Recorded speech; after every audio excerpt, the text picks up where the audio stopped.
Jangan berkedip, karena apa yang terjadi kali ini benar-benar mengguncang Timur Tengah. Rudal hipersonik dan gelombang drone Houthi melesat tanpa ampun, menghantam pangkalan Israel yang selama ini dielu-elukan tak tersentuh.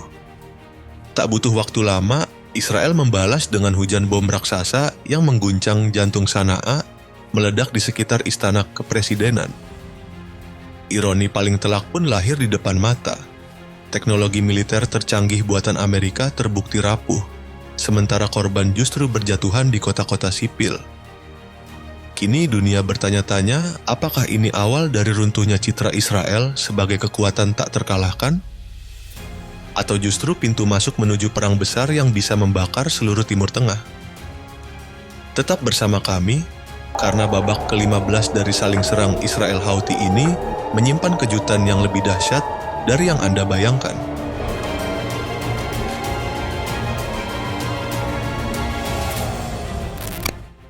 Bayangkan sebuah kota suci yang biasanya jadi pusat doa, mendadak berubah menjadi arena kepanikan. Itulah yang terjadi di Yerusalem, 9 September 2025.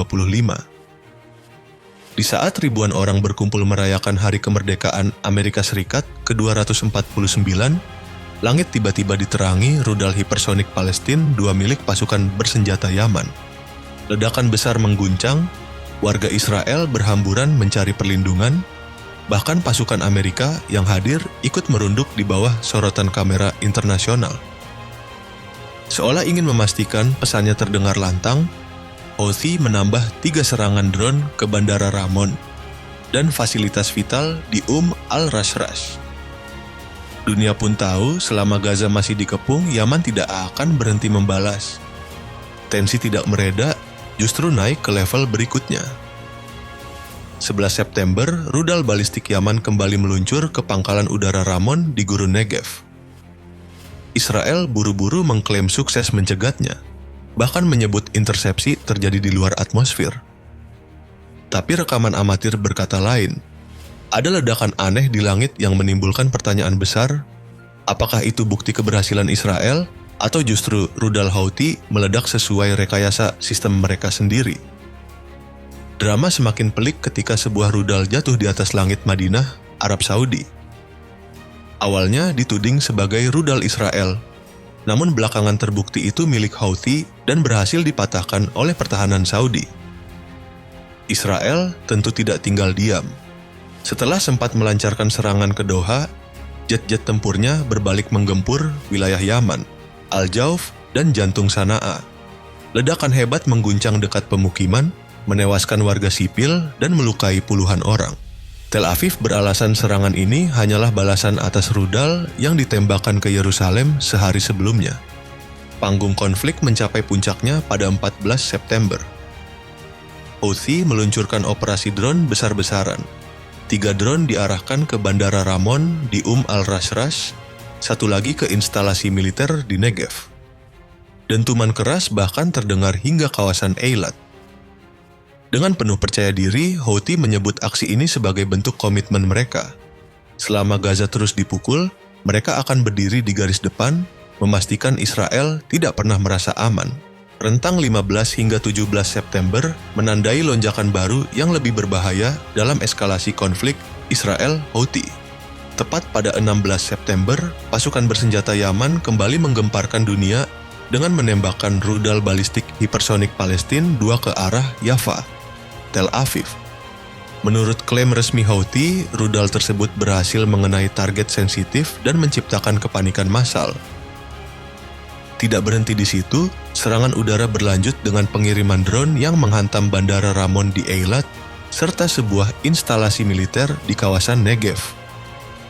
Akibatnya, aktivitas wisata di Laut Merah lumpuh sementara, dan Houthi menyebut serangan-serangan ini sebagai bukti nyata solidaritas mereka terhadap rakyat Palestina yang terus menjadi korban di Gaza.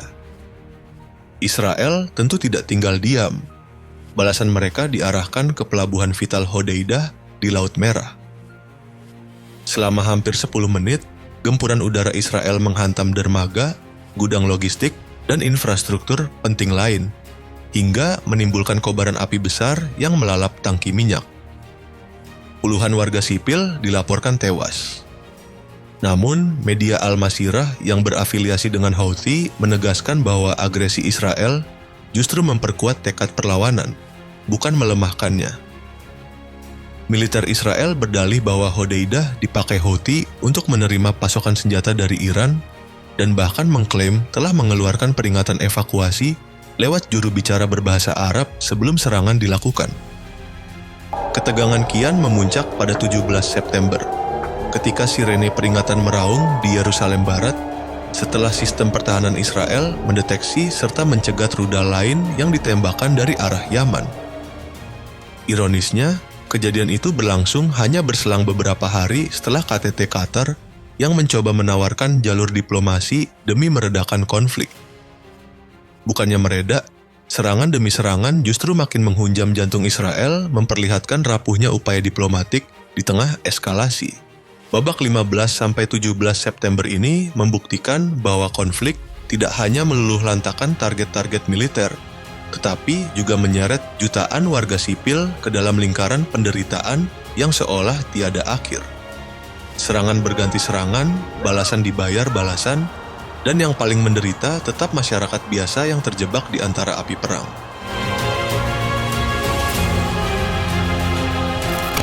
Setelah rangkaian serangan balasan yang memanas antara Israel dan Houthi, ada satu bab penting yang tidak boleh diabaikan. Efek strategis bagi Israel sekaligus penderitaan sipil yang menimpa rakyat Yaman. Blokade laut yang dilakukan Ansarullah Yaman terhadap pelabuhan Eilat menjadi pukulan telak bagi Israel. Bukan pelabuhan sembarangan, Eilat adalah satu-satunya jalur keluar masuk Israel ke Laut Merah dan gerbang vital perdagangan mereka dengan Asia, Afrika, serta negara-negara Teluk. Ketika aktivitas pelabuhan turun hingga 85%, roda perdagangan Israel terganggu parah. Secara ekonomi, memang ada bantuan finansial besar dari Amerika Serikat dan sekutu yang menopang mereka. Tetapi masalah terbesarnya bukan hanya soal biaya tambahan dari premi asuransi atau jalur pelayaran yang harus diputar lebih jauh. Yang lebih menakutkan adalah terbukanya kerentanan strategis. Meskipun unggul di udara, Israel tetap bisa dibuat lumpuh oleh perang gesekan di laut. Sementara Israel menghadapi dilema strategis, penderitaan sipil di Yaman justru kian berat akibat gempuran balasan. Pada 11 September, serangan udara di Sanaa dan Al-Jauf menewaskan sedikitnya 35 orang dan melukai lebih dari 130 warga sipil. Rumah-rumah rata dengan tanah, fasilitas medis hancur, bahkan kompleks pemerintahan ikut terbakar. Api masih menjilat reruntuhan ketika tim penyelamat berjuang mengevakuasi korban yang terjebak. Jumlah korban terus bertambah, memperlihatkan bahwa konflik ini bukan sekadar duel militer, melainkan tragedi yang menyeret masyarakat sipil ke jurang penderitaan. Gabungan dari blokade laut dan meningkatnya korban sipil menciptakan dilema global yang sulit diabaikan. Israel mungkin masih mampu bertahan secara finansial berkat suplai sekutu, tetapi secara strategis dan moral mereka makin terjepit. Pertanyaannya kini, berapa lama Tel Aviv bisa bertahan menghadapi tekanan perang atrisi semacam ini, sebelum akhirnya pintu-pintu perdagangan vitalnya runtuh satu demi satu?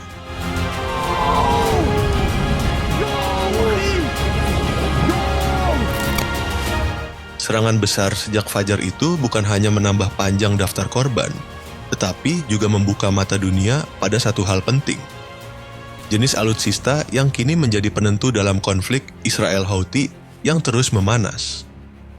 Di pihak Houthi, kekuatan mereka semakin kentara lewat pengoperasian rudal balistik Palestina II. Rudal ini tidak sekadar meluncur dengan kecepatan hipersonik, tapi juga membawa hulu ledak klaster yang mampu meluluh lantakkan area luas, mulai dari target militer hingga infrastruktur vital Israel. Bukan hanya rudal, Houthi juga mengerahkan armada drone Samad 3 dan Samad 4, yang berulang kali membuktikan diri sanggup menembus sistem pertahanan udara paling modern sekalipun. Israel di sisi lain tetap menaruh kepercayaan pada Iron Dome, sistem rudal pertahanan kebanggaan mereka. Selama ini, Iron Dome kerap dipuji karena mampu mencegat sebagian besar ancaman yang datang. Namun babak terbaru konflik ini memberi gambaran berbeda. Ketika rudal hipersonik diluncurkan bersamaan dengan gelombang drone swarm Houthi, keampuhan Iron Dome mulai terlihat goyah. Efektivitasnya dipertanyakan, dan reputasi yang selama ini begitu dijaga perlahan mulai retak. Setelah perdebatan soal alutsista yang kini menentukan jalannya pertempuran, sorotan dunia beralih pada tekanan internasional dan konsekuensi geopolitik yang lahir dari konflik Israel-Houthi. Dalam hitungan hari, tekanan terhadap Tel Aviv tidak hanya datang dari rudal dan drone, tetapi juga lewat jalur diplomatik, serangan siber, hingga gerakan kemanusiaan yang masif. Laporan intelijen lapangan menyebut sebuah pesawat angkut Jordanian C-130H sempat mendarat di Sanaa. Fakta ini memicu spekulasi besar. Apakah pesawat tersebut membawa bantuan logistik atau medis? Hingga kini, Aman belum memberi penjelasan resmi, tapi rumor itu cukup untuk mengguncang narasi regional.